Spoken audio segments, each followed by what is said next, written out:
Preakness Stakes 2019. Let's take a look at the odds analysis and the board, what we have so far.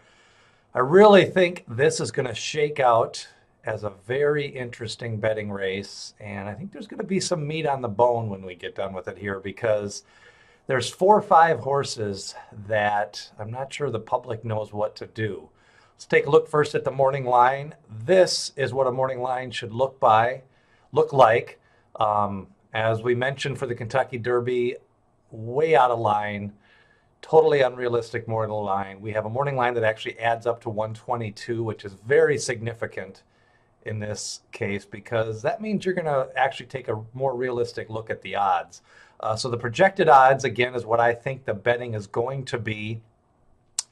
My personal odds line is under the column Derbyologist, and this is kind of where we start to shake out where some of the value may be in this race. My line isn't totally done yet because I'm not really sure which way I'm leaning on a few horses.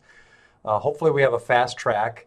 The key horses that are really going to dictate how the board shakes out, I think, is Warrior's Charge. I think he may get bet a little bit lower than the morning line.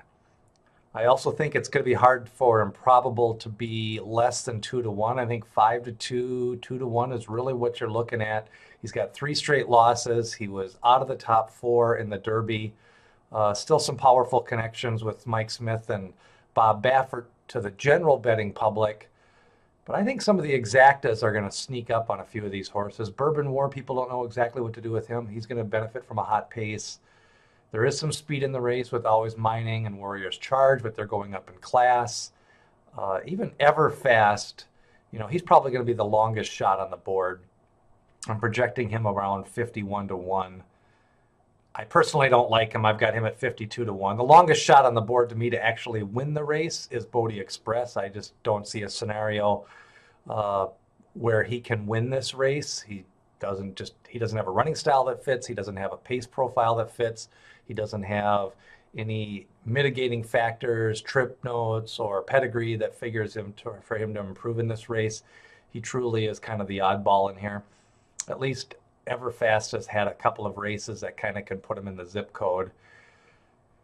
Market King, he's another one that I don't think is going to take a lot of money. I'm not even, he was on the vets list on Derby Day, so I think that's going to be a long shot on the board. So you're going to have 4 or 5 horses in that 9 to 12-1 range.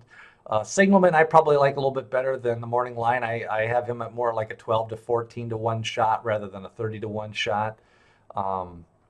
Bourbon War, I have at about 7-1 versus 12-1 morning line.